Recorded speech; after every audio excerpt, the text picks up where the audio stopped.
Hello? Hello? Hi. Hey, can you hear me? Yes. I can hear you. Excellent. I can hear you just fine. Perfect. I can also hear you, so that's useful. Wonderful. Glad we're all on the same page of auditory response here. It's fantastic. And also, speaking of same page, you're going to be using Audacity as well, I saw? Yes. I'm going to actually just go ahead and start recording, and maybe we'll do a clap to verify when we start the show, or just to have a mark. We're so on the same page already. Yep. We were talking about saving the clap till we got you on. Sounds good. There's a sentence that requires context. Oh, that's true.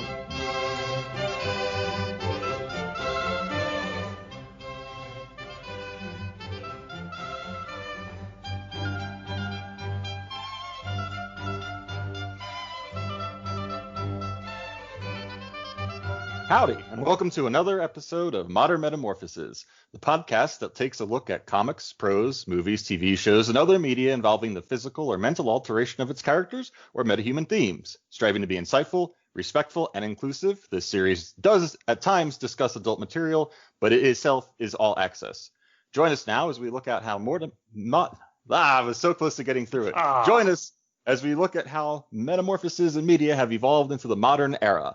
And as usual, joining me today is me, Dan Standing, the Transformation Comics and Prose creator. And I'm Alex Fort, fantasy fetish researcher and scholar. And I'm the guest, the producer, not the producer, just the producer, a erotica writer and sometimes contributor. Yes, thank you, and thank you for joining us, and welcome to Modern Metamorphoses. We appreciate you wanting to be on the show. Glad to be here. Mm-hmm. If I can ask, just right off the bat, as an erotic creator, what do you tend to focus on so everyone listening at home kind of has an idea of what your market is? It's pretty niche. I kind of got started almost by accident, just having some stories I had to get out of my head purely for, my own satisfaction. But that picked up a very small following, and it kind of grew from there. Lots of BDSM, objectification kind of stuff, and I'll be happy to go into it more in depth a bit later as part of plug or about me, but that'll follow at a different point. All right. Thank you.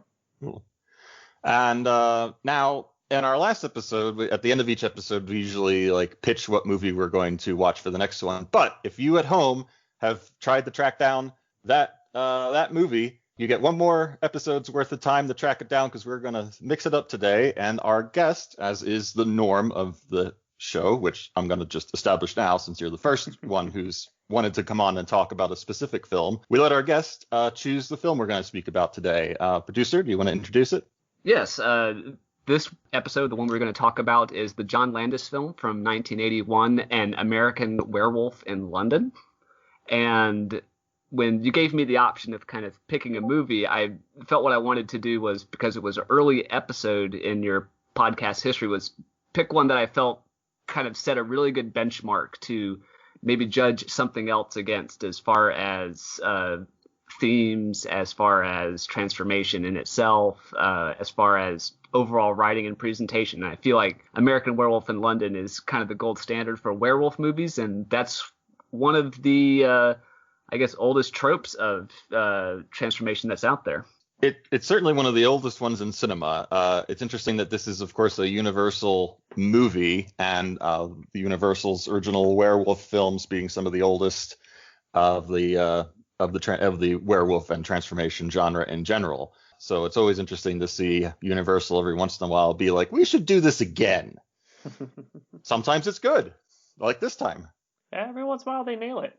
Yeah. But yeah, you're right in that we've bounced back and forth between low and high bars, and I definitely agree that this is one of the high bars of cinema in general, but transformation themed cinema particularly. It's interesting. I certainly have watched this film when I was younger on TV, so I almost want to say I was too young to watch it, but I got the TV cut, which didn't cut out as much as I thought maybe it did. Yeah, they were pretty lax on that, surprisingly. Yeah. Saw a whole lot of Griffin Dunn decomposing, but not so much the very funny porno that goes on at one point. So again, yay for American morals. All that hardcore violence and none of that sexual nudity for a good, wholesome America.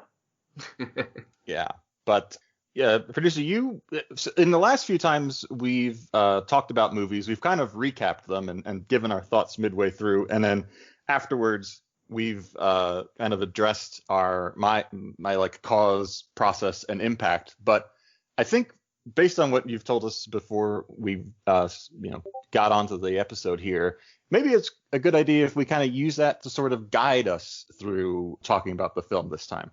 Sure. I don't want to put words in your mouth, but why don't you talk about the kind of the three elements that are, so distinct in a lot of the media that we consume? Sure. The ones, or the way at least that I've broken it up, and I know there are other ways and probably better ways to do it, but cause, process, and impact are the three items that I look for. Cause is both the actual reason for the transformation, whether it's magic or science or the supernatural, etc., but also the circumstances that brought the characters to that. Is it karma? Is it hubris? Is it disbelief? Is it, character choices, etc., that brought them to that point? Process is a little bit more straightforward. That's the, do we see what happens? Are we brought into the person's mind? Do we experience with them, or does it happen off camera?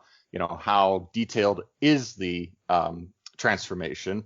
And then impact is both how that character lives with what's happened to them, but also with what that transformation has caused them to do or not do, or changed forevermore their own life or somebody else's life around them. So those are the three things I know when I'm looking for a story that I enjoy or I'm trying to write, that I try and make sure that I do true justice to. Right. So just to kind of touch on all three of those and how it relates to this movie really quick, really that's the main reason I picked it. Was there are very distinct circumstances and examples in this movie that cover all of it. As far as the cause that, brings this change upon our character, David Kessler, it's traveling with his friend in the moors against the advice of the Welsh townspeople, and perhaps making a little too much noise with his friend Jack. And like you see so often in a werewolf movie, they come afoul of a beast of some kind. Our characters are attacked. Jack is spoilers for anybody, by the way, who has not seen American Werewolf in London.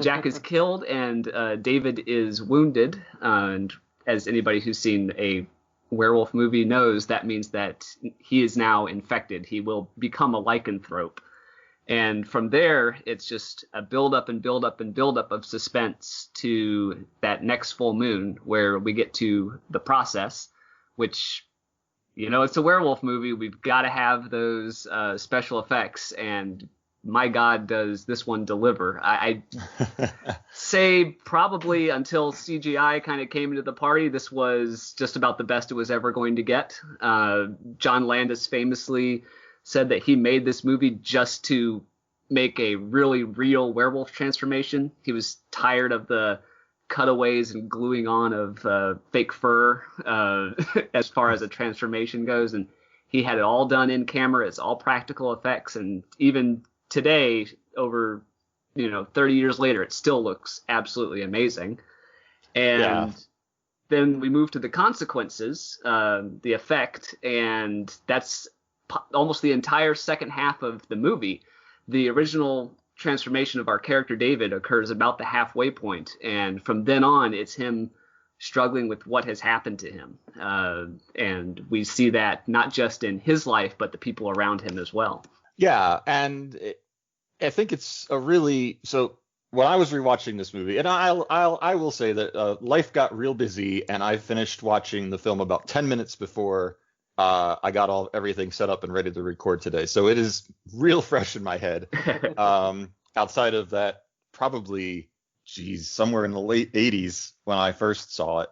And again, probably a television cut, because I saw a lot of I saw a lot of rated R films I shouldn't have seen as young as I was, but I don't feel like Werewolf of London was one of them. There's a lot of Yes. Was this the cut where they changed the swear words into words that are similar but food based? Because there was a I lot of don't F-bombs remember dropped that. in this, so I can't imagine they'd be, what the fruit's going on here?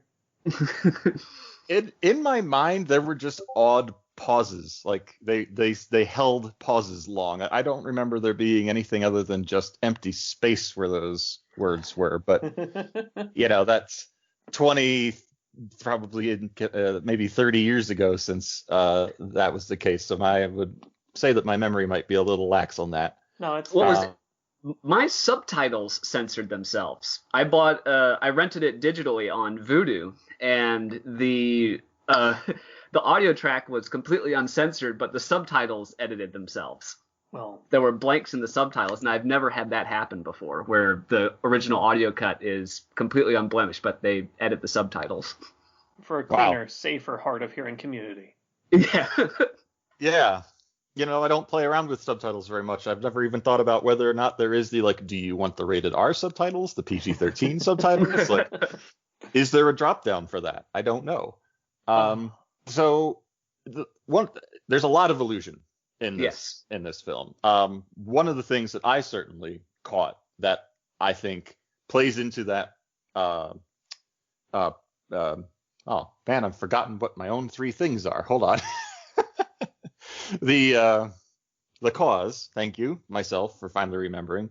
What plays into the cause is that I do believe there's also a lot of allusion to the Hammer horror film style of horror movies. It's appropriate given that it's entirely filmed in England.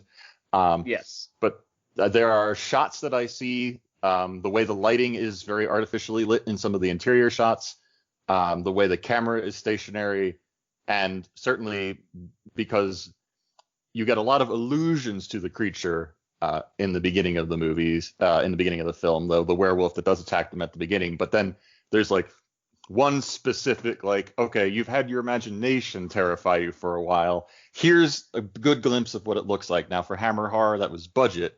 This is certainly played up for drama and suspense. And in that sense, I did want to say that there's so many fun little moments like that in this movie. John Landis, being the huge film nut he was even before he went to school and started it as his profession, to introduce our characters, our two soon-to-be victims, in the back of a sheep truck at the start of the movie was just one of, it always makes me kind of chuckle a little bit. As morbid as it is, we know nothing good is going to happen to these boys. It's a movie that knows that what's going to happen. Yeah. And in fact, even the discussion of some of the rules are very casually thrown back and forth between our main characters because they've seen werewolf movies. But he even says at one point, "I need a silver bullet, don't I?" And his friend says, "Don't be so dramatic." Mm-hmm. Yeah, there's some wonderful little, and honestly, the whole film is actually hilarious. Yes. Yeah, it's very tongue-in-cheek. Yeah, between the Clouseau-style antics of the one detective who keeps knocking things over or walking into doors he doesn't realize have been closed, to Frank Oz has a short part in the film as the ambassador, not the ambassador, as the embassy representative, who is great, and Frank Oz is always great. He sounds like Grover in that scene, and I just can't get it out of my head whenever he talks. Yeah. It's one real fast way. If you don't know what Frank Oz looks like and you're not sure if it's him, just close your eyes. Yeah. It's either Yoda or Grover, and it's fantastic. Oh man, I lost my train of thought there. Oh yeah, so there's all these little gags and moments that don't really have anything to do with this being a movie where people are horrifically murdered and killed, are just little gags and very dry British humor, as I think of it, that just kind of help move you along. Yeah, the British humor in this is, when it comes in, it's like a wave. They don't do it subtly. It just kind of shows up and slams in, and then like the drama sets back in, and they're just right back to it. I wonder how much of that was from their decision to entirely shoot it in the UK. I feel like if it had been a couple location shots and on a Hollywood backlot, not as much as half of that would have come through. Yeah, I wonder how many of the actors played a role in that. I imagine that, outside of Frank Oz and our two male leads, I think pretty much everybody in it is British. Yes. So I can't imagine that can't come out on its own. You'd basically, as a director, have to be telling them to fight their nature.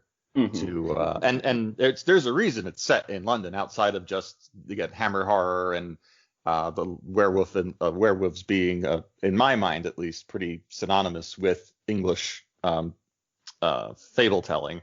But yes. It's set in London, I think, to give that comparison between American reactionaryism or disbelief and overreaction to the very dry British, like, polite response to what's going on around them. Mm-hmm. The American, we'll touch on metaphor after we kind of go through the movie and hit your talking points, I guess. Yeah, well, and that's the interesting thing about the film, though, is that unless we're taking time to sit on some of these little moments, it's a very straightforward plot. Like, yes. Its runtime is not through complication. Yeah. Which is, I think, to its credit, if it had tried to meander, it would not have had the impact, and there's something to be said for understatement when you have a werewolf, I guess. I agree. I think I've watched a number of werewolf films here and there, and the ones that always speak to me, and it's also a trick that I use when it comes to my writing, is that when you set a film in a contemporary world that's almost exactly ours, and you don't add in, oh, well, there have been thousands of secret werewolves living among you all the time, or there's this secret organization that hunts them that you don't know about that has all of this crazy stuff. Like, when it's just this is a real world, at least, for 1981, how the world was, that suddenly, outside of the town having this dark secret that they're trying to keep the rest of the world from knowing, once you hit that, like, supernatural, like, oh, there's no going back from this, it is a, like, real smack to the face of what's been going on, because you know that world. You understand what should and shouldn't be part of that world, and it's not complicated by all of this secret society, werewolves walk amongst us unknowingly stuff that can work in some movies, but its absence works here. To contrast it with, say, Underworld. Exactly. Yeah. Or even, I think, and I haven't watched An American Werewolf in Paris, but I've read a little bit about it. Even in that, though, I think you've learned that there are, like, other secret werewolves that have been, like, living amongst people and have been trying to, like, find a cure for themselves. Like, it overcomplicates the mythos. You've already given more thought to American Werewolf in Paris than it deserves. I forgot it existed. That's what I do here. Yeah, so we build up all of that. You're also, you're getting a handle on what's the main character's name? What's his name again? David Kessler. David, thank you. You're getting a feel for David's life, who he is, how he acts, his expectations of what he wants. We get a little bit of an idea into his family, both from a dream sequence and then a phone call to his sister later on, so that you have that idea of what this impact what he's losing. Right. Now, let's talk about the process. Yes. This is the golden benchmark, the Star Wars of werewolf movies. Famously, techniques were invented just for this movie that still haven't left the kind of professional makeup department. Rick Baker did a legendary job. And I only found out recently he actually left work on The Howling, which came out just almost immediately after, which was another werewolf movie, to work with Landis on this one. I've not seen The Howling myself. It's actually pretty good. I mean, it kind of had the disadvantage of coming out immediately after American Werewolf in London. But a lot of the effects are really good. It also, if you read about it, it has one of my favorite phrases ever. Rick Baker called his props the chango heads. Appropriate, I would think. Yes.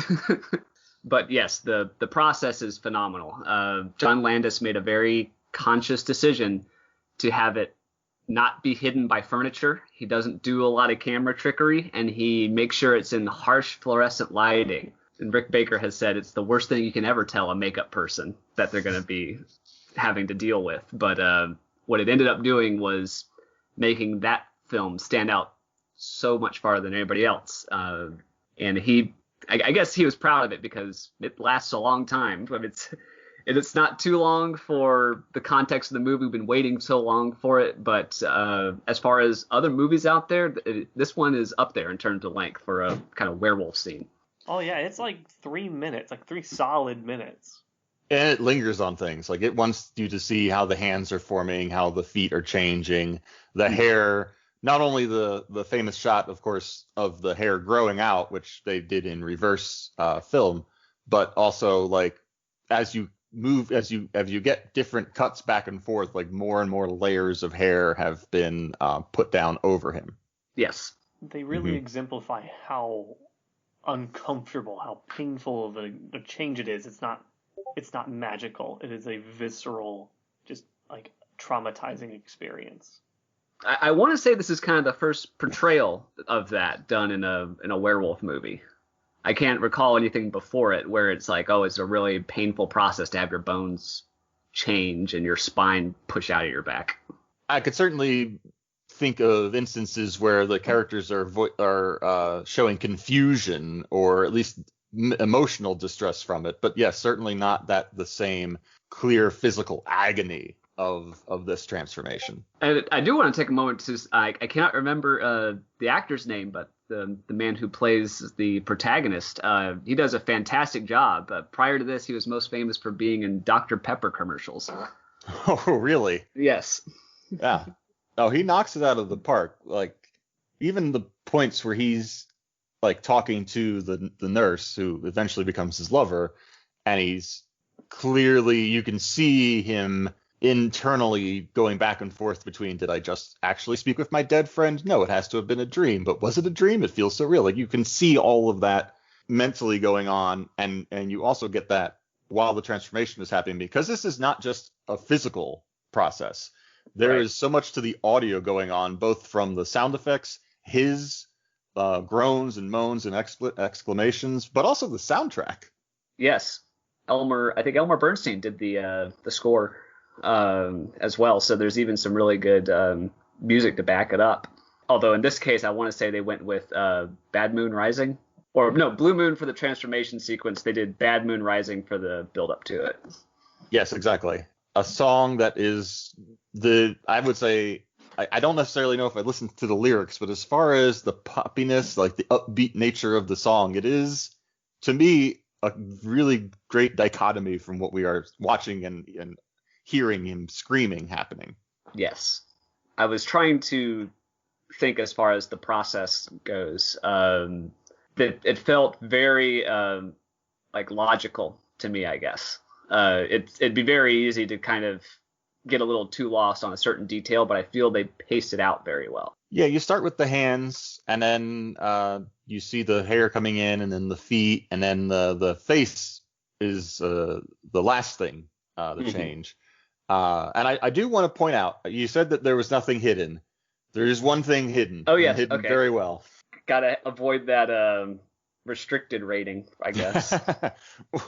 If there is no werewolf penis. Yeah, no above the knee, below the waist. Mm-hmm. And it's, this gentleman, again, I would love to be able to pull up IMDb, but my computer is fighting me to do anything right now. He does run around naked a whole lot, and I do feel like there are moments when he's way off in the background where those hands fall off a little bit. It's his name's David Naughton. I just pulled him up. Yeah. Thank you. You are correct. And we see everything else though. There's nothing else left to the imagination. No, the man's got a fine ass, and we see it a lot. Yeah, I think he got in shape for this film. It would make sense. Yeah, if you're going to play a werewolf, I would hit the gym. I mean, even if he hadn't, obviously this is a script that you definitely read beforehand, but even if you hadn't done that, I think anybody who's being told, oh, you're going to play a werewolf is like, well, I'm definitely going to rip my shirt open at one point, so I guess I better go rip these abs. I have to be able to rip a shirt open. Harder than most people think, actually. One thing we kind of haven't touched on with process is we see it a we see it a bit more, I feel, in other bits of media that do with werewolves. This one does it a little bit, but there's a little bit of mental stuff as well.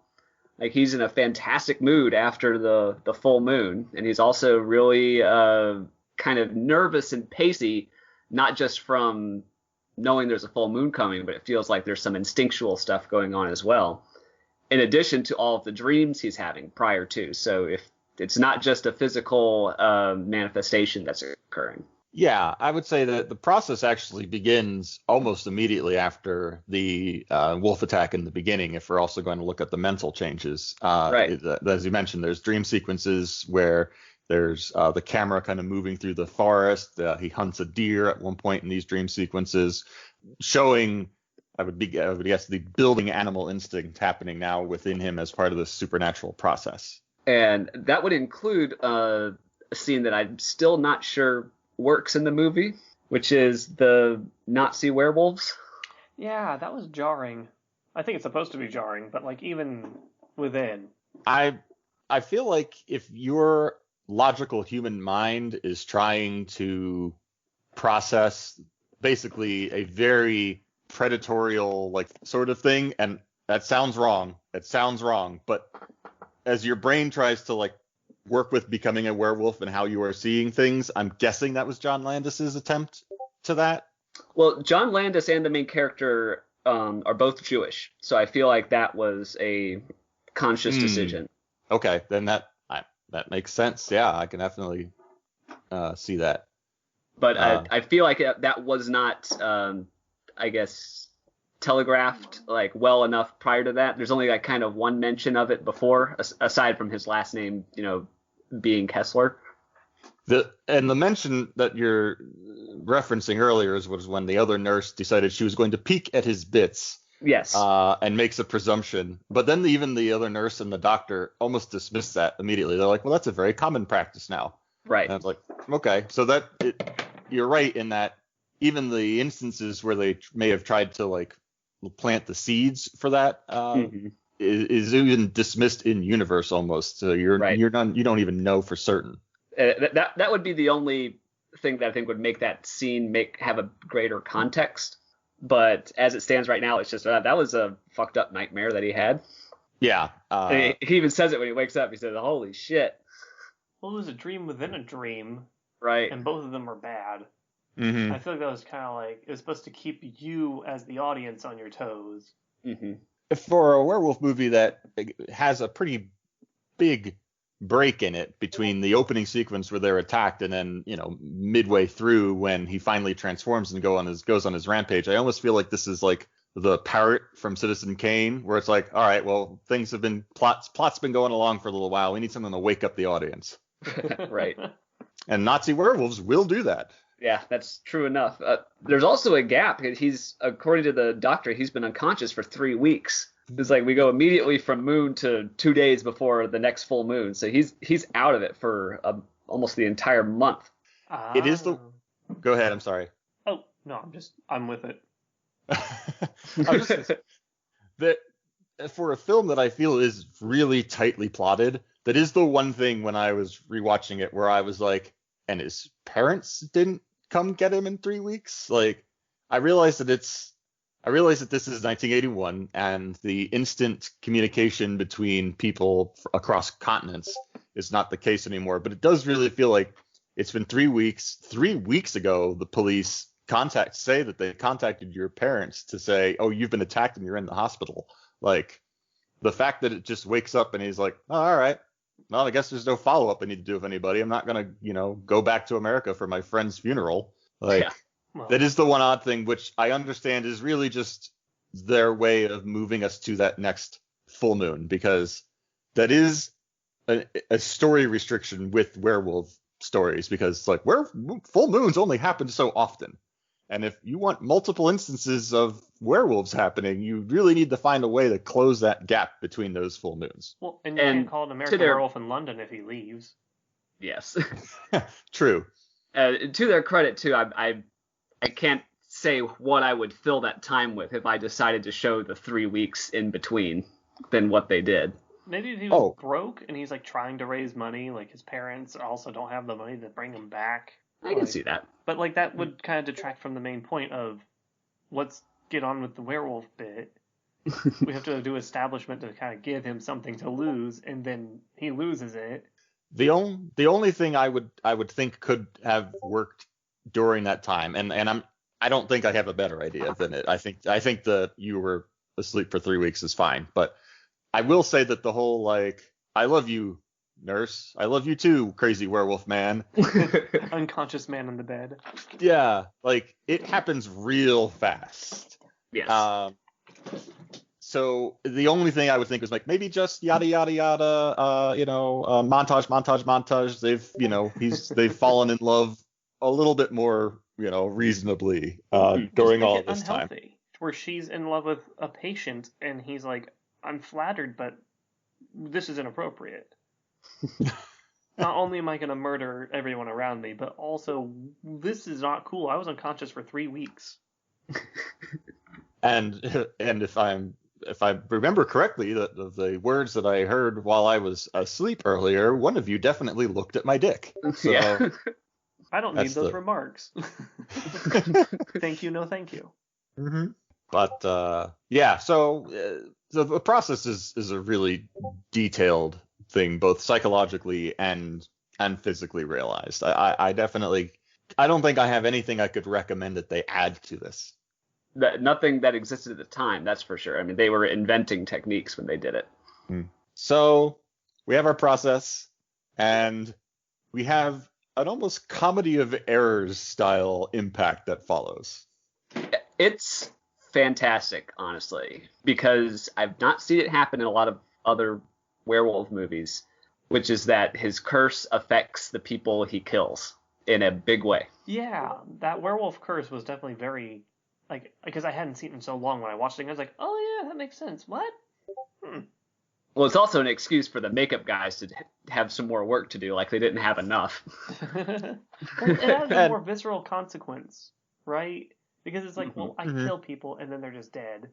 And that sucks. I don't remember it, but like I don't want to do that. But having them haunt and linger and suffer that whole time adds the weight to like, maybe you should take this in your own hands. And adds that other bit of conflict to his, situation.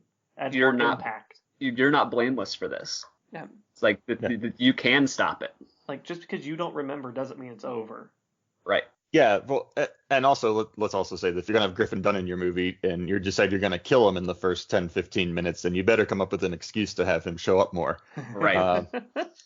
He does an amazing job. Bad makeup. Yeah, he's fantastic, and up until the last appearance of him, which I believe is an animatronic. Oh, it's a puppet. Yeah.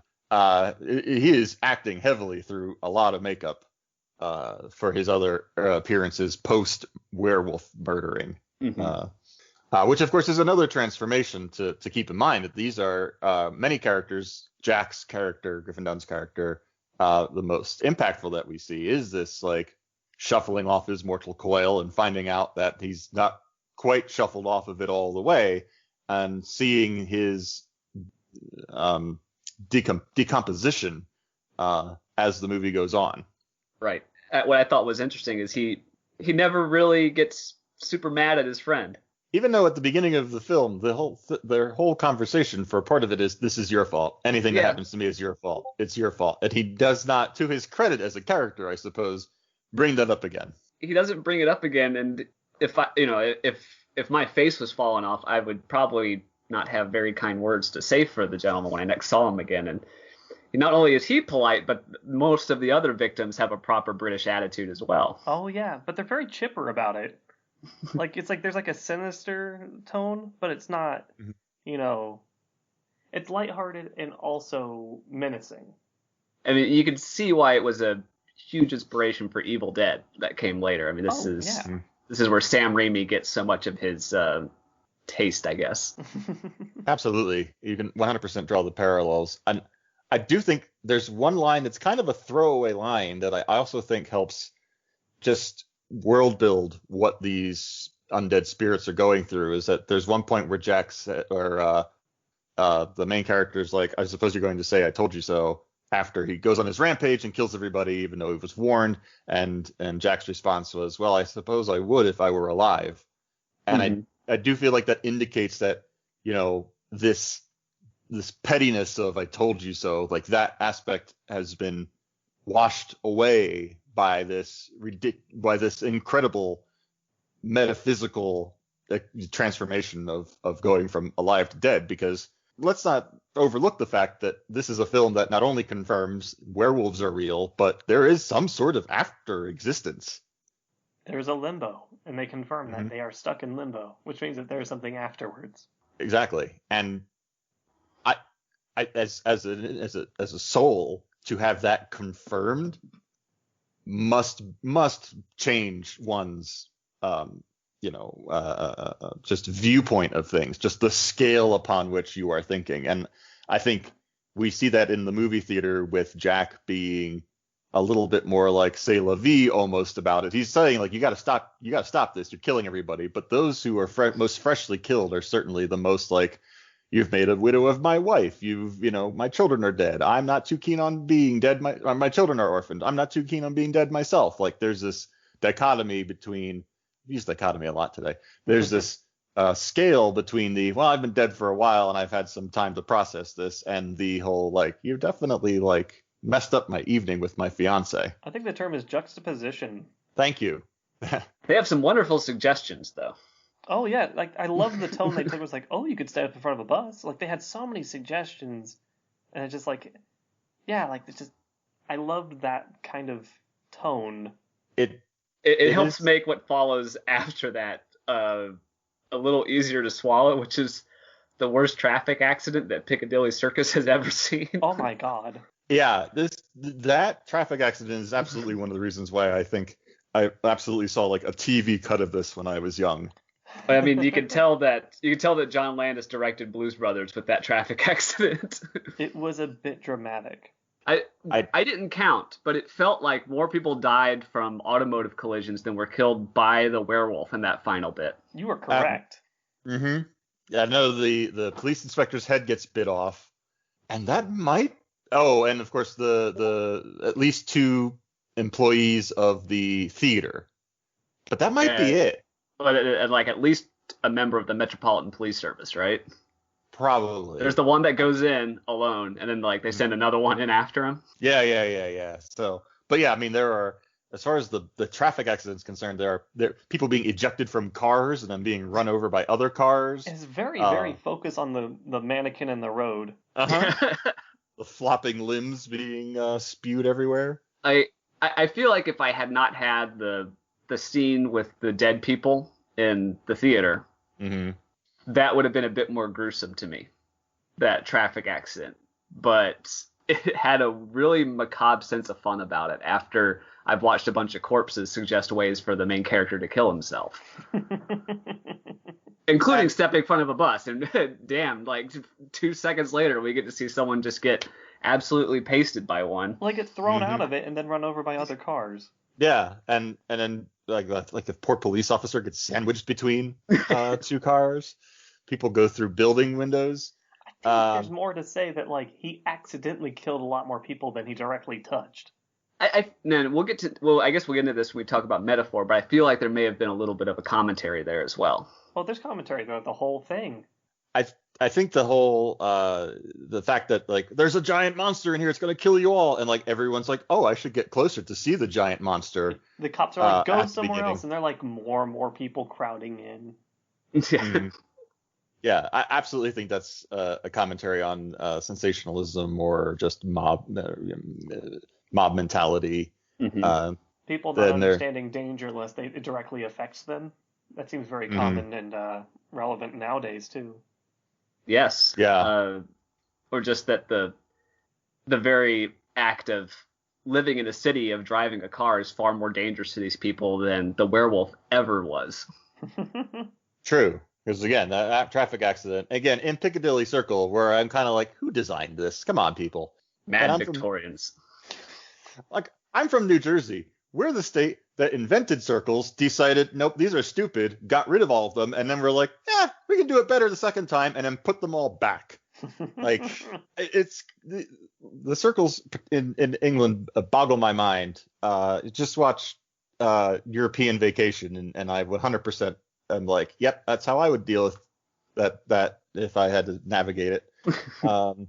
But I do wonder how many degrees removed from the werewolf's attack do you have to be to end up purgatoried? Are all these crash victims pretty well like, well, at least you don't have to go to purgatory, you're just dead, or do we have some transitory effects here? That's a good question, because I want to say, well, if you were directly involved, then yeah, like you'll get it, but that's not guaranteed. So held out of heaven on a technicality. Mm-hmm. Now, see, that bus wouldn't have crashed were it not for the werewolf, so I guess you get to be a bloody pulp forever until that werewolf dies. Some of those people never even knew there was a werewolf. Yeah. Wait, werewolves? Like, you're at Heaven's Gate and you're most amazed that werewolves are real. Like, what? Really? Not only is heaven real, not only can you not get in, it's because of a werewolf. It's like, no. No, be shitting me. Right. What's all this then? Yeah. Oh, yeah, that's right. We're looking at, like, what? Really? Oh, well, fancy that. Rude. Like, yeah. Well, cue up then. All right then. Back to purgatory. I think one of the things that most amazes me from this scene, and we don't get confirmation one way or another. I mean, again, I'm not going to watch Werewolf in Paris to decide whether or not they even tried to address this. We don't really get confirmation whether or not that really does resolve the souls from purgatory. Right. We don't know if he wounded someone. We don't directly see him touch anybody that he doesn't clearly kill, but there is just chaos going on. And I can't believe that there isn't someone who at least like got a little too close. Just a little scratch. It's a literal circus. Yeah, absolutely. And we, of course, have our ending, which, again, I love movies that decide true love does not conquer all. Yes. Oh, yeah. But although in this case, it does conquer a werewolf curse. And I'm pretty sure the bullets did that. Teamwork. Things can be two things. Yes. True. We can both be right.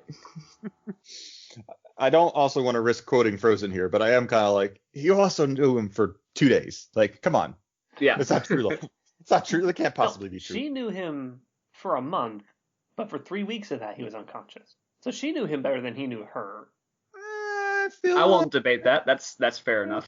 She knew he existed for 3 weeks longer than he knew she existed. Yeah, I don't. He saw her get killed in a dream. And she saw him get killed in real life. We've come full circle. Mm-hmm.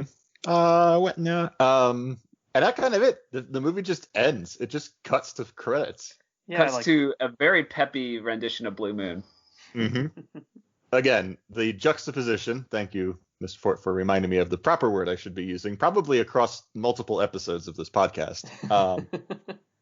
The juxtaposition between that horrible slaying of our protagonist. There's no happy ending. Right. Outside of the sweet release of death in this case. And the return to the afterlife from limbo. Mm-hmm. Yeah, I mean, basically the ghosts get their happy ending, or at least the ones that they're wanting at that point. They're dead, so this is an improvement. Mm-hmm. Step up. To this very poppy pop song, which then later on goes on to congratulate, I think, Prince Charles for his marriage. For his wedding with Diana Spencer, yes. Yeah.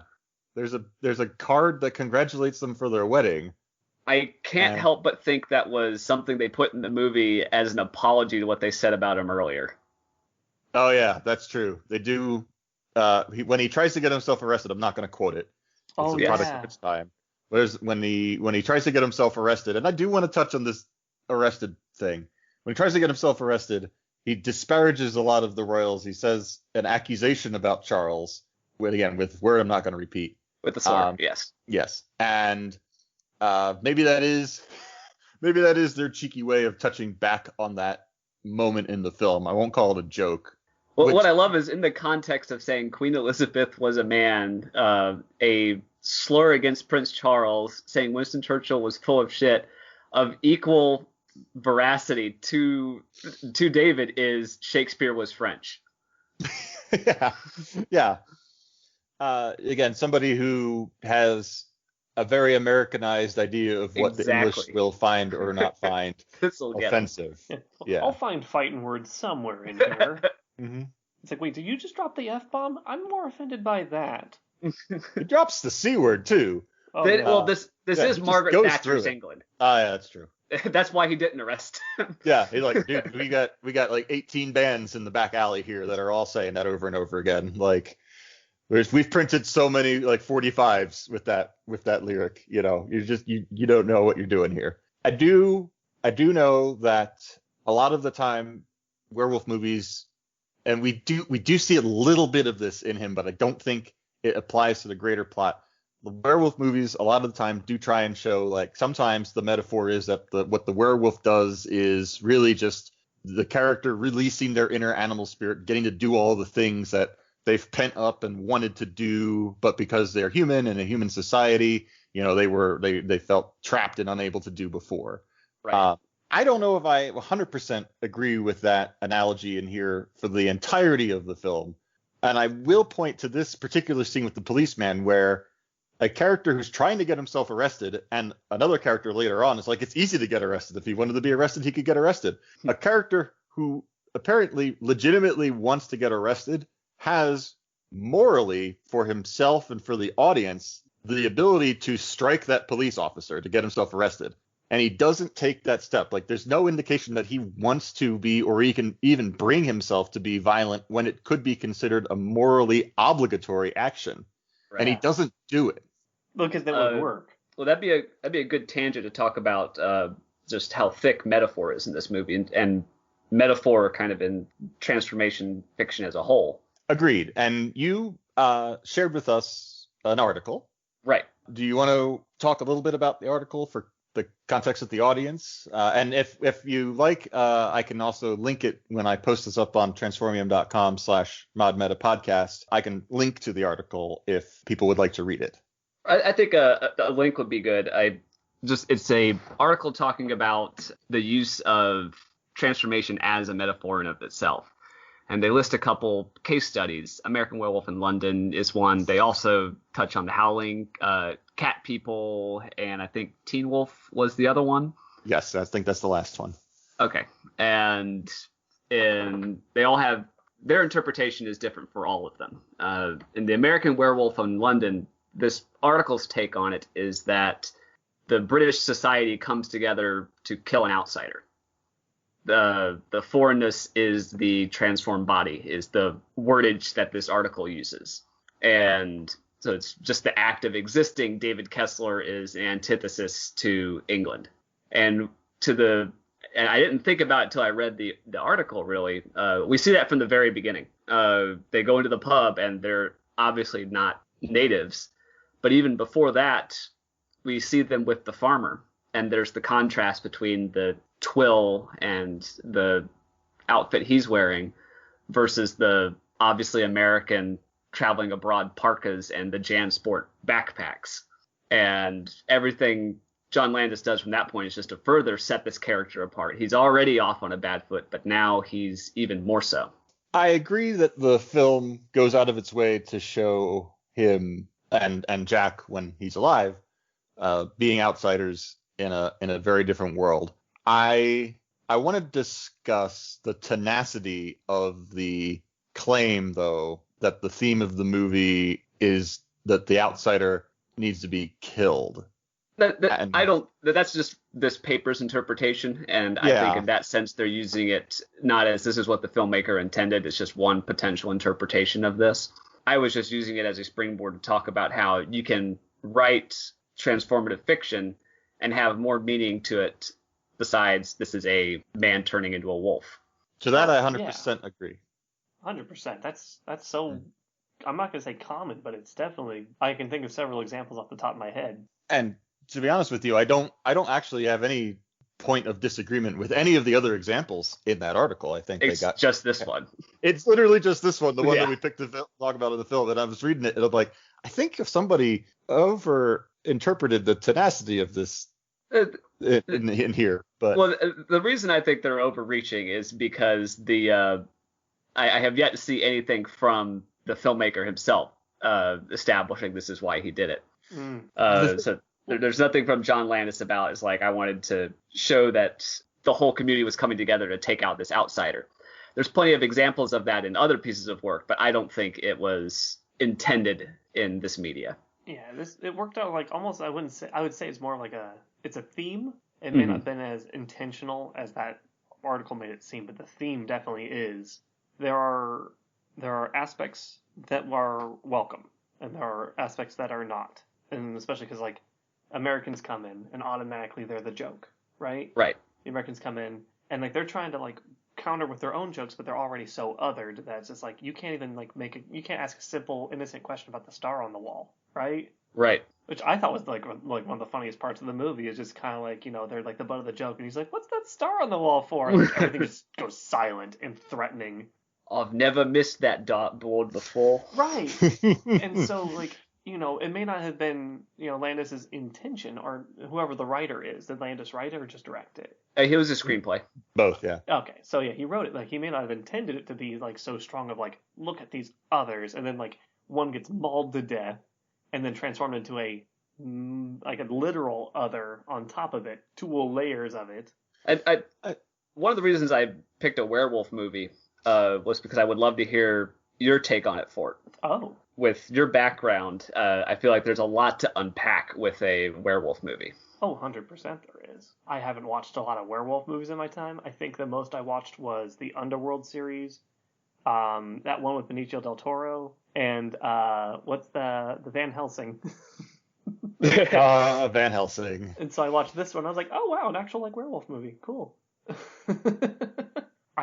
So the one thing that struck out to me the most in watching the whole thing, besides the Nazi werewolf murder dream sequence, the thing that struck me the most is the fact that like where do the undead hang out in between appearances, right? Right. And it came to me because I was like, he's got it. Like they can't just be like walking out in broad daylight, but they do. Mm-hmm. And so it was right near the end when they are in the porno theater, and that kind of struck me like they wrote in the safest place to be mauled, gory, decaying mess with someone who is on the outside presentable, but on the inside at any moment, not at any moment, according to an almanac, it's very predictable, a completely monstrous being. The safest place for them to meet is in a porno theater. No one's gonna ask questions, right? Like no one's gonna turn around and look. Like anyone could walk in. It's like there's a whole menagerie of corpses here. And like they're just like talking about like how they should how he should kill himself.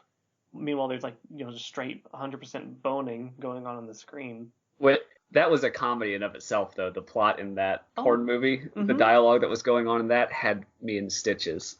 I would love to know if there's more to See You Next Wednesday, because a John Landis cut, because the best part is that earlier on in the movie, when the gentleman in the subway is being hunted, he pauses next to a poster for that film. Yeah, yes. There's like quite a few posters for like there's a lot of nudity going on here, which is I think striking. Apparently, in between when John Landis was in London and when he filmed the movie, Piccadilly Circus kind of made a seedy nosedive. Oh. And the decision to set it in a porno theater, it was really just going to be a movie theater. Right. But he loved it when he showed up and saw that like Piccadilly Circus was full of like skin theater places. Yeah, skin flicks. Yeah, skin flicks. And he was like, oh, we're totally putting it in there now. It's so strange that now, and it's a completely different culture regardless of the year, between my New Jersey boy upbringing and London. Yes. But it's so, I get this like Back to the Future sort of feeling where it's like just looking back to the 80s now, even though I was born in the 80s, and looking at it, I was like, this is such a different world.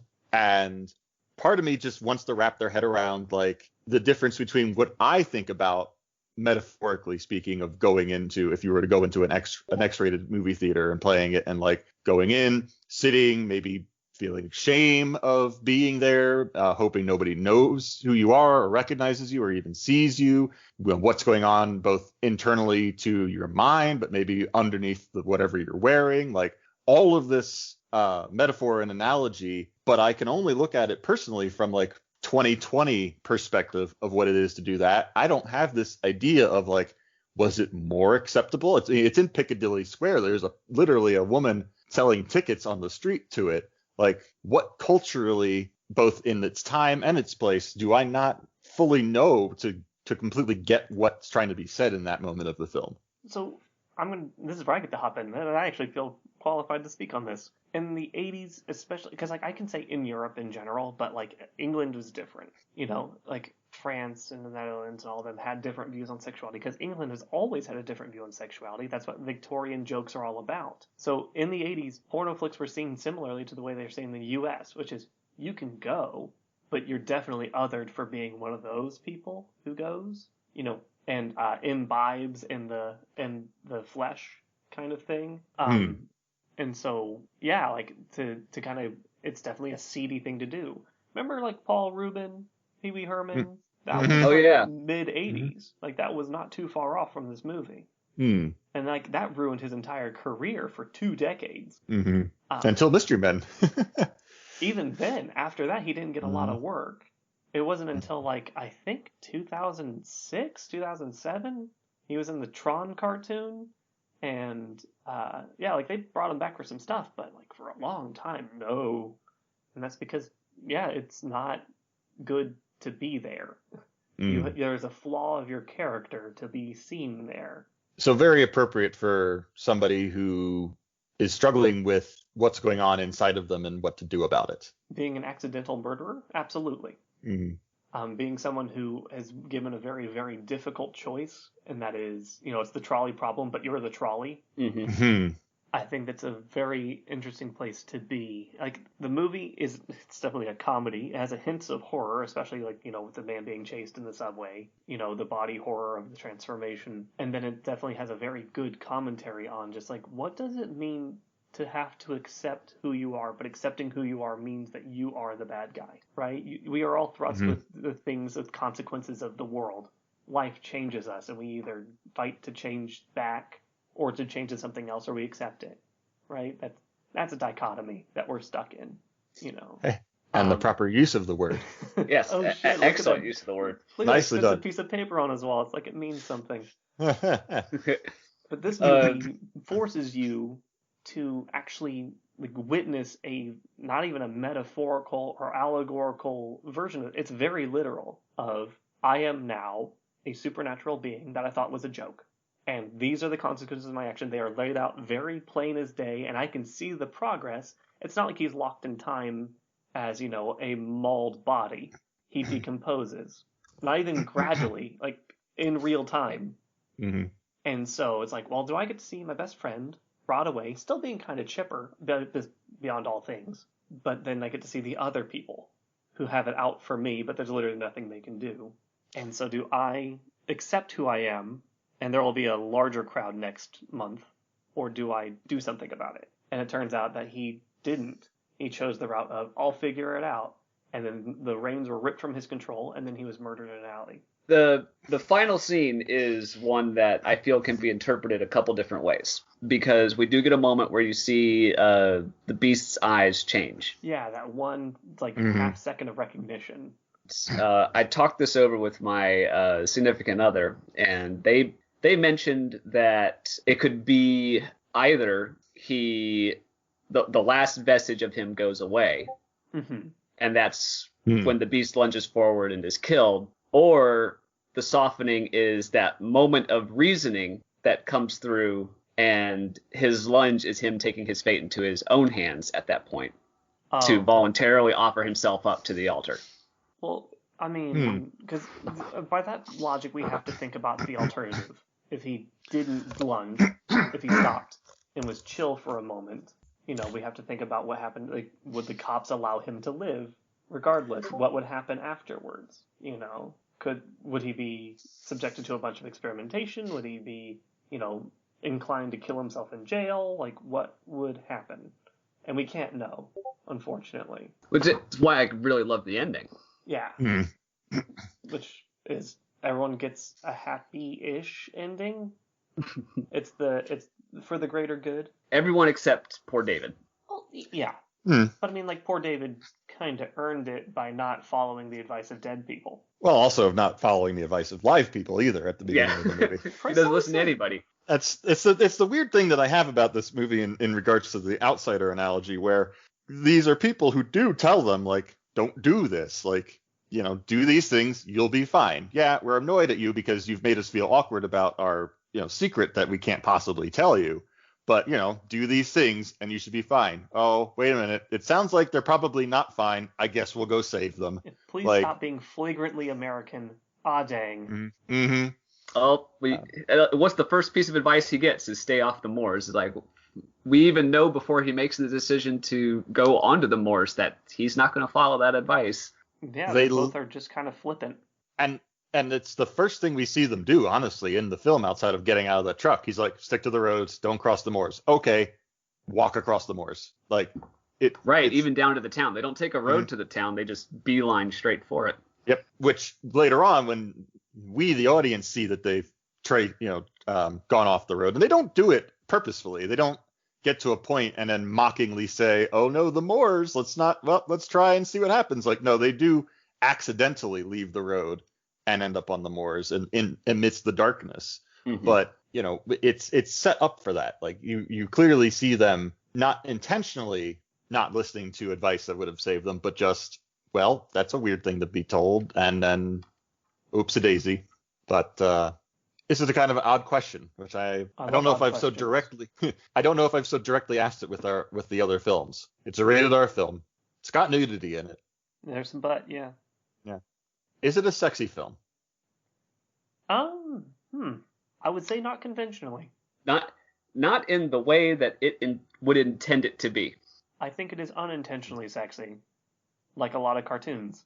Mm-hmm. Yes, I will wager that this was a moment for a lot of people who are really into werewolves. Absolutely. Yeah. It's certainly not sexy traditionally in the way that See You Next Wednesday is. Right. And I 100% understand a sexual attraction to it because.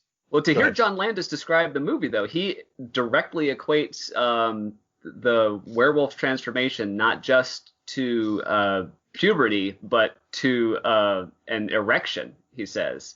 That makes sense. He says that during the transformation, he's hairy, he's stiff, like it's like a bone, it's a painful bone. He's on record saying that to a camera. Interesting. That changes everything. Because it changes the metaphor. Well, he had no one picked, I don't think. He wanted to make a werewolf movie, and he could squeeze more than one meaning out of it, he was going to. Apparently so. Oh, yeah. No pun intended. And as we've learned from an earlier interview episode, which hasn't come out yet, though, no matter what film you're making, you should always put meaning into it. And, the more layers of meaning you can put onto it, the better. The one aspect of that I would agree with is, and it's the one time in the film where I do feel like we briefly get to see part of our main character, whose name I'm constantly forgetting. David Kessler. Thank you. Just say you David. Give it to me. You give me the whole name each time, too. I don't know. I mean, it's not. I'm gonna forget it regardless. But David, right after he wakes up at the zoo and comes home, he is amorous. Like, he feels great. He's just eaten, and we've heard throughout the entire rest of the film that he doesn't want to eat. He's not hungry. He's finally eaten. He's got that animal amorous to him. Like, I do feel like the experience from the night before, particularly when he's ignorant to the impact of it, opens up a little bit more of who he wants to be. He's amorous, he's energetic, he's excited, he's embracing life. He wants to be more like Jack. Yeah, I hadn't thought of that. I can see that. I should mention my significant other when we watched the movie together. Jack and David, in their first scene together, they must have talked for about 10 seconds, and they immediately said gay. They also talk about how Jack's going to make love to a woman and she's not going to have a choice in the matter, which definitely, I realize that he's not literally meaning what that implies. Right. But it is an off-putting statement in particularly today's hindsight. The modern context, it does sour that quite a bit. Mm-hmm. That expression doesn't fly anymore. No. So there's certainly the underlying aspects of that. but it's a product. I hate to say it's a product of its time, but it's a product of its time. Everything is technically a product of its time, and it will age as such. Mm-hmm. I will say, compared to a lot of other films from the same time period, it has aged extraordinarily well. Oh, it has. I was absolutely surprised when you said it was from 1981. I would definitely agree. The instances that I would object to from a socially responsible aspect of it are few and far between, and some instances of them are clearly meant to be, I'm doing something that is wrong and inflammatory. I would say even over something like Monster Squad, which I resaw only about 2 years ago, which has a significant amount of aspects to it that I was like, wow, I almost do not want to rewatch this movie again, given how much homophobia, to be straightforward, is in there. Is that the Wolfman's Got Nards movie? That is the Wolfman's Got Nards movie. And I had no nostalgia for it when I saw it. The only time I ever saw it was the one time I saw it a couple years ago, and I was just like, wow, this has definitely not aged well, and I have no rose-colored glasses to look at it through. Yeah, there's a lot of films from that era that you would not show to friends anymore. You wouldn't say, let's all get together and watch Revenge of the Nerds. Oh, God, no. Yeah, that's strange. Like, that shift, like, it was on TV a lot 15 years ago. I remember it being on TV. Yeah, Comedy Central played it a lot when I was, in high school. It was cheap. It was cheap and also generally acceptable. And, I mean... Revenge of the Nerds certainly has, with the whole mask thing, a really terrible example of, but also I remember Porky's being that whole on the genre TV. Of film. I couldn't think of Porky's. They were going to be my original pick, but the one I could remember was Revenge of the Nerds. Revenge of the Nerds is one of those films where I do think, like, if you saw it a long time ago, those things were so under the radar to that viewing, and they shouldn't have been, but they were. That trying to rewatch it now is just I would not put it on. Yeah, I don't think I could watch it anymore either. I can't even give it credit. Well, and it's not even. I would say Revenge of the Nerds is an overt. I think the phrase the crew at Best of the Worst use is my boner comedy. Oh yeah, that's it. Yep. It's overtly that, but even kind of mainstream movies that are much more rose tinted as far as nostalgia glasses go, like Ghostbusters. There are a couple things in Ghostbusters that even this werewolf flick doesn't do. We don't have Venkman going to a woman's apartment with horse tranquilizers in his pocket. Right. Yeah. No. Ghostbusters does not get a free pass. I love Ghostbusters, but it has its cringeworthy moments too. Just the fact that Peter Venkman is a professional who goes into a woman's apartment specifically to hit on her. Right. Like not even the later part where it's like, oh, it just happened to have these horse tranquilizers. But earlier in the film, he's got the weird little sniffer machine, doesn't even know what it does or what he's doing with it. There's so much abuse of power with Venkman that it does make certain parts of Ghostbusters hard to stomach still. And I think maybe one of the reasons we don't see a lot of that happen with this movie is because John Landis wanted to keep it simple. Yeah. He didn't create a lot of scenarios where something like that might have made its way into the script.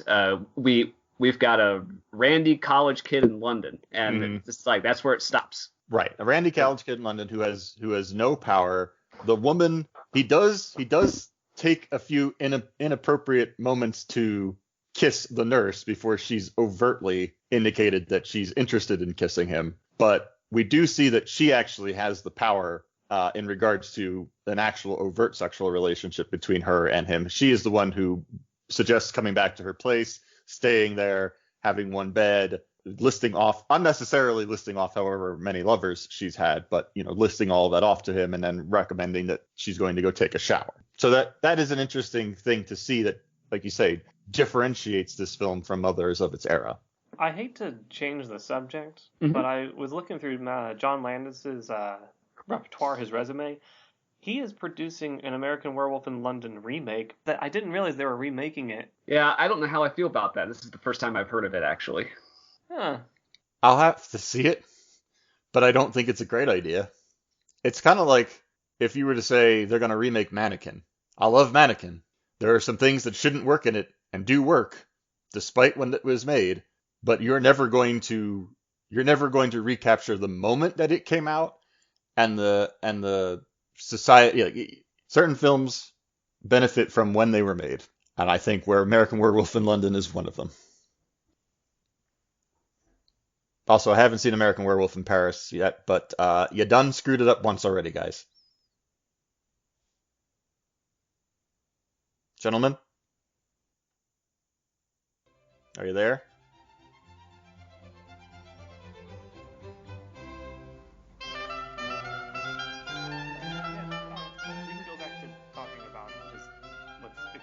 No longer acceptable. As far as John Landis's career, I mean, it quite literally crashed and burned with the Twilight Zone movie. It's like the whole reason he hasn't made a film for the last 20 years was because of on-set accident. So that's kind of why we haven't heard anything else from him for a while. Yeah. But back to the original context. Yeah, sorry for that diversion. No, it's fine. I've heard arguments to the contrary, but you really can't divest a work from its artist, especially when it's someone like John Landis who worked so hard and what's the word I'm looking for, adamant about wanting to make a modern werewolf movie.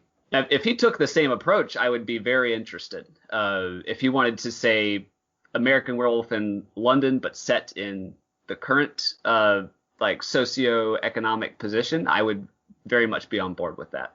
Apparently the big difference is that the main character's name is Alex and she is going with her boyfriend. So I think the werewolf's a lady now. I feel like that's the proper change to make if you were going to put it in the modern context. Yeah. It would definitely add a different context to the transformation being like an erection, for sure. Well, I mean, there's this... Again, I haven't read the script, I don't know anything else about it, but I feel like the metaphor that's screaming to be made is one that involves the moon and something that happens once a month. I hope they don't pick that low fruit, for sure. It's too obvious to go for. Yeah. I was thinking about something while you guys were talking, and it's the whole thing that we were talking about, how the transformation in this is very gruesome, very visceral. But it also it set the benchmark for what werewolf transformation should look like, right? Because everything that we've seen since this movie has definitely put an emphasis on the transformation. And I am thinking about the werewolf movies I have seen, where I feel like in Van Helsing it went very quickly. It was but it was still kind of visceral in the sense that Hugh Jackman I think ripped his skin off and still writhes around, but it was pretty quick. I think it was over in 15 seconds. Mm-hmm. But then we're thinking about Underworld, where it's very sexy. Underworld is definitely one of those. They put a lot of emphasis on how ripped the werewolves are, and it's almost the more heavy-handed version of no, let's explore the physique of what werewolves can do. But there's a lot of them. This progresses all the way to the peak of the sexy werewolf, which of course is our Twilight trilogy. I was afraid you were going to say that. I was absolutely afraid you were going to bring that up, and I knew you were, because I was going to.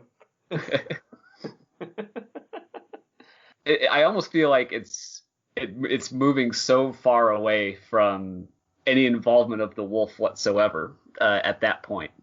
It's romanticizing being othered in the sense that a werewolf is strong and has the characteristics of wolves that everyone idolizes. I don't know, loyalty, leadership, yelling at the moon. I'm about that. But because there's the whole discussion about the differences between werewolves and vampires and why some people are Team Edward and some are Team Jacob, and that's another can of worms that we can dig into all we want.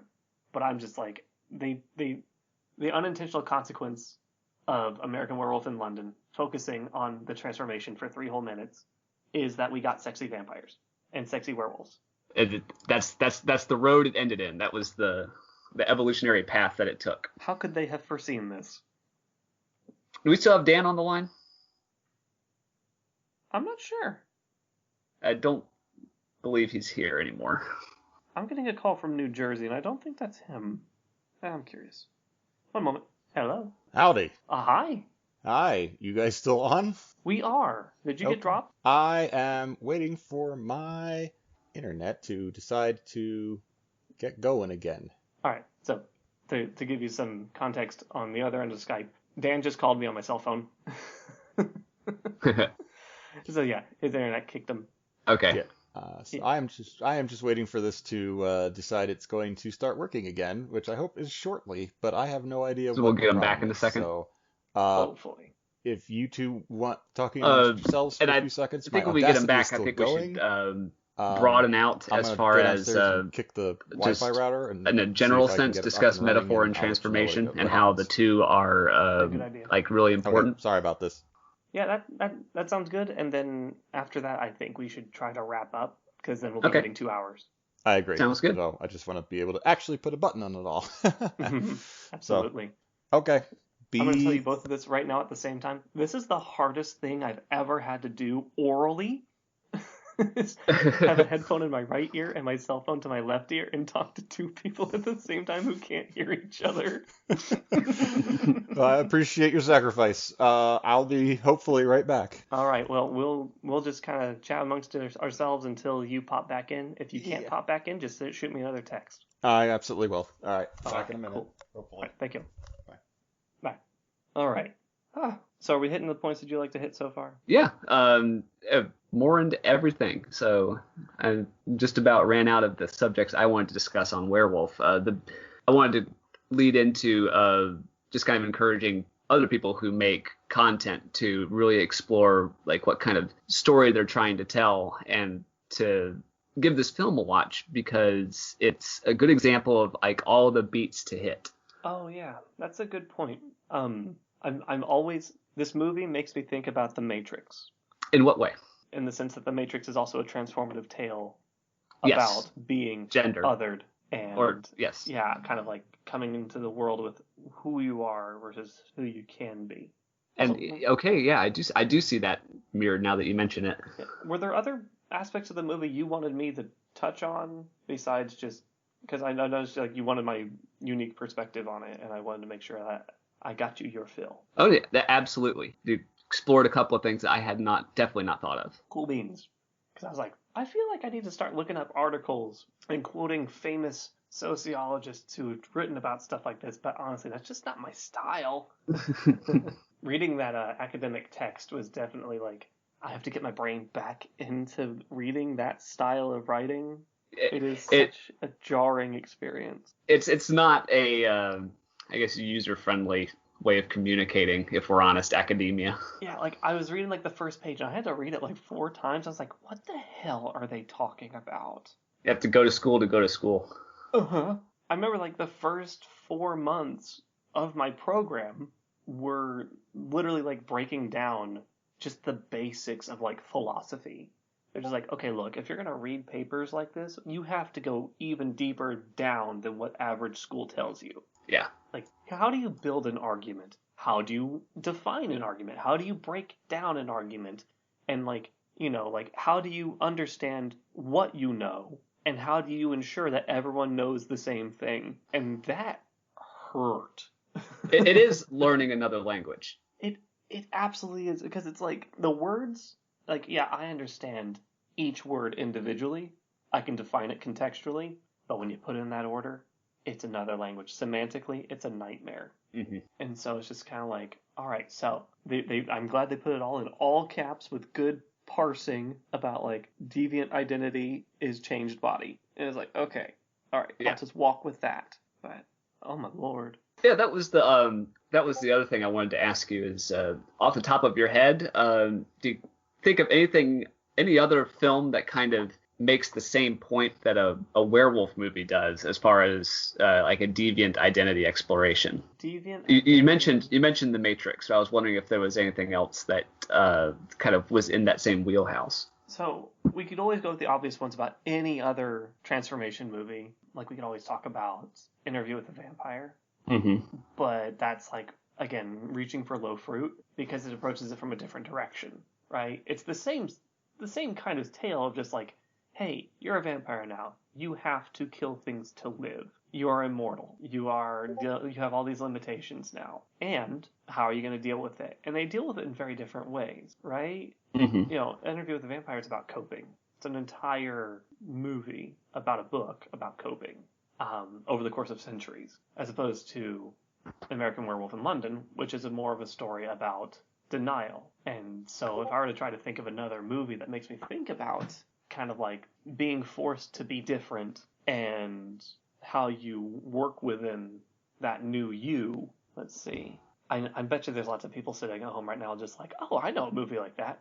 And I'm actually drawing a blank just because it's that exact same situation where someone's just kind of like, what's your favorite song? And you're just like, I've never listened to music. I can't think of a single music. That's not Dan. That's the... Oh, that's me. Oh, there he is. Dan! My computer has just completely gone crazy, and I managed to get it working on my phone, so I'll have to wait till later to figure out what is going on with my Wi-Fi. Well, good thing I'm recording the call regardless. Yeah, I have some weird Audacity something's happening over here, so we'll see. But anyway, hi. I hope it was a lively conversation. It was. Riveting. We were talking about other films that touched similarly to this transformation idea without actually being the same movie. So I thought about The Matrix. We mused about The Matrix and also about Interview with a Vampire. Interesting. Yeah. Cool. To kind of give you like the rundown, I think the most profound thing I said was that Interview with a Vampire is about coping with your change, and American Werewolf in London is about denial with your change. I would 100% agree with that, actually. Yes. The only thing I will, at this last moment, staple onto the end as far as other films that I think have similar aspects to them is John Carpenter's The Thing. Oh, sweet fuck that movie. I know that we're not supposed to swear, but oh my god. It's a guest episode, whatever. We'll approach it respectfully with mild candor. Anyway, I just think in regards to transformations that are both upsetting, certainly for horror, and very, very well lit, and we get to see very well. That was what actually I was thinking of when we were discussing the aspect of the werewolf transformation scene, is that it reminded me of similar things that happen in the John Carpenter's version of The Thing. Oh, Yeah, such a good... came out almost the same year. They did, didn't they? Yeah, they were very close together. I think like 2-3 years apart. You know, I don't actually know. If only I had a computer that could connect to something to tell me that. I want to say it was 82, but I'll check it for you. I can Google that right now. 1982, you are correct. Yeah, so it was kind of a banner decade for practical effects. Oh, yeah, absolutely. Well, and I think everybody was up in their game. Yes, for sure. The one thing I wanted to touch on kind of before we hit the end here, I mentioned to Fort, was how people should watch this movie who aren't even into werewolf transformations, because it's a great how-to in how to tell this kind of story. Agreed. I think a great how-to on how to tell a story, period. But most certainly from just a building of suspense and drama and psychological storytelling, it's a fantastic example. And the other thing I wanted to mention was people should use this example as wanting to tell more than this is a man changing into a wolf story. Like and I think you mentioned this earlier, you should always want to say more than what is just readily available on the surface. Yeah, a movie is not a wish sandwich. There's more than just bread to it, and the more you add, the better it gets, until you add too much, and then it's a mess. I think, honestly, your statement of it's more than just a man turning into a werewolf, I think I'm paraphrasing you a little bit there, but it's a character turning into a werewolf. Right. It's someone who we know very well by the time it happens. It's not just, well, the process and horror of this will be enough to get the audience invested. Yeah, here's a stray man. He is now a wolf.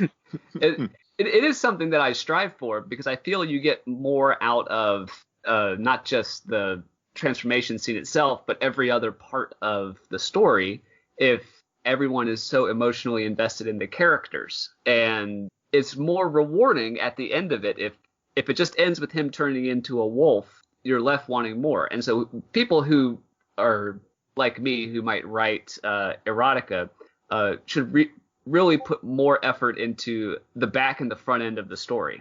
Agreed. And that's one of the reasons why I tried to basically did the cause process impact thing, mostly for myself as a thing to try to remember that it's 3 parts to the story, not just the transformation. But, honestly, sometimes I just like a good transformation. I won't lie. Are you telling me it's more than just the journey? The beginning and the end are also incredibly important? Because it might sound like we're repeating ourselves, but honestly, I will keep saying that message as many times as I feel like I need to say it. Oh, and absolutely. And it's a message that I think more people need to literally take to heart. I think that you can cut your teeth on the transformation aspect, get that right. But that's practice. That's what you're building towards, both in your skill and in your narrative. And the goal is to, again, don't just transform a person, transform a character. Right. So, speaking of, I don't know if, again, I might be playing a little catch up on what I missed on your side of things. My side of things, by the way, was just me going, after a very long tangent about my thoughts on whatever it was I was tangenting on. Oh, yes, about a film's place and time. Going, guys, hello. It's always the worst. Over and over again. It's going to be such engaging audio if this actually saves. But anyway, I don't know if you touched at all on getting an opportunity to talk about your work, producer, and a little bit of what it is and where to find it. Give yourself your little pitch there. Yeah, we hadn't hit that part yet. Sure. I'll go ahead and take that opportunity. Myself and my significant other, we both contribute to something we like to call the Khalif universe, or the Khalif Industries universe. And best way I feel like to find us would be on Twitter. That's if you just search Khalif Industries on Twitter, you'll find our profiles pretty easily. Specifically, the official one is at CALIPHINDUSTRI1. So I ran out of space before Industries and had to make do. But if you're at all into transformation with a variety of different themes, we try to give it as a springboard to launch a bunch of different stories off of, but also have an all-encompassing, encircling meta narrative going on. And the story that I've had the joy of reading that you shared with me, that's on itch.io, that is part of this world as well, correct? That was a collection of my very early, well, not very early, but that was the first stuff I ever published. And it kind of morphed into its own overarching story, and I eventually decided to make it kind of the prequel to this current project. Okay. I'm glad I wasn't completely off there, because it was very good. I really enjoyed your writing, and I thought you do some great character work and some great exploration of the experience of the transformations, at least in the material that I read. And the illustrations in it are very good as well. Although I don't know if did you commission those? Yes, those were commissioned from someone on DeviantArt called Solios. And they are extremely talented individual. I actually would love to take a moment to plug them as well, because if you're at all into this kind of art and fetish, it's definitely your thing. And they are very helpful and are just about always on time with their artwork and have a fantastic work ethic. So hit them up on DeviantArt, Solios. They also have a Patreon. All right. I've already followed you on Twitter just now. Oh, thank you. As someone who has the writer's curse of not being able to draw, I 100% appreciate when you find a reliable artist. That is a needle in a haystack of artists out there I have found. To pivot to my own pitch, I've fortunately found some really great artists that I work with when I write my comics and stories, which are also transformation themed, if it wasn't obvious. And anybody who's listened to the podcast before knows you can go to transformium.com to read and view some of my stuff, or you can go to patreon.com/DSREDUX to see what I've got there. And that's the end of my pitching. I'm gonna keep it short today. Mr. Fort. As for my pitches, by the time this comes out, I will hope that we are all able to leave our houses and carry on with our lives. So the the me reading for culture and literacy will probably not be, that stream won't be happening. Actually, I'm going to do the opposite of the pitch. I'm going to ask people to pitch to me. I need a script writer, because I realized I've been working on getting a TV show written, and I'm terrible at writing and drawing, but mainly writing. And if someone wants to come with me on this adventure, I would love it. But it's script writing, and that's a very specific thing I can't do. So I'm going to throw that out there for everybody. As someone who writes a lot of comic scripts, I can tell you that I can't write scripts either. Well, I've tried. I've been trying to write this for, I'd say, about a year and a half now, and I am about 50% done, and I'm stuck. I've been stuck for months. So oh, wow. I will enlist the help of someone who loves writing for TV shows or wants to, and we can get this worked out together. Do you want to have them send their email to our email address, which is modmetapodcast@gmail.com, or do you want a more direct communication? I think that the Mod Meta will work out. Okay. Because then I can at least bounce it off of you. Like, does this seem like a good writer? I don't know what good writers look like. Oh, geez, don't ask a writer to do that. Oh, God. We'll write about it.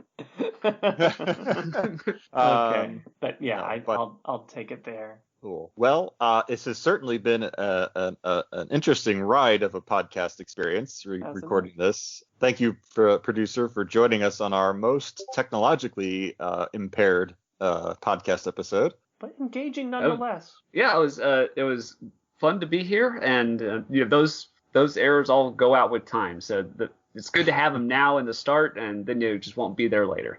Oh, but the Wi-Fi is always questionable. Yeah, I mean, we're gonna hang up, and y'all are gonna go home. You're all gonna have working Wi-Fi at the end of this. I'm still gonna be sitting here going, well, now what the heck do I do? You're gonna get accosted by emails like, hey, here's all the files. So, but anyway, it was a great conversation. We didn't. I mean, I think it goes unsaid. Do we recommend An American Werewolf in London? Yes. Absolutely. Even outside of the context of this podcast, I wouldn't hesitate to recommend it to friends. Yeah, it's definitely not my type of movie, but I enjoyed it, and it's still pretty good despite it being almost 40 years old. Surprisingly funny, too. If this is kind of the genesis of the horror comedy, so it's a fun movie on top of the kind of pulse-pounding horror that goes on. If you can't take gore, don't. But if you there can, you go. Yes. Yeah, I would say that's the only caveat. If you really can't handle the blood and the guts, or maybe not. Skin. Yeah, or flayed skin, really flayed skin. But outside of that, I guarantee you, no matter if you haven't seen this film, no matter what you think of this film, there is something that's going to surprise you about it when you watch it. So definitely give it. Listen to this. Yeah, and yeah, absolutely. And I am proud to have it as part of my collection in the Transformium, and I think we've done it justice. Yay. So, well done. Thank you, producer, for coming along and playing along with us. No, it was my pleasure. Thank you so much for having me. Woo. Absolutely. Until next time, this has been Modern Metamorphoses, and I've been Dan Standing. I'm Alex Fort. And hey, I'm the guest, the producer. We'll catch you never. Not if I don't get my Wi-Fi working. Good night, everybody. Good night.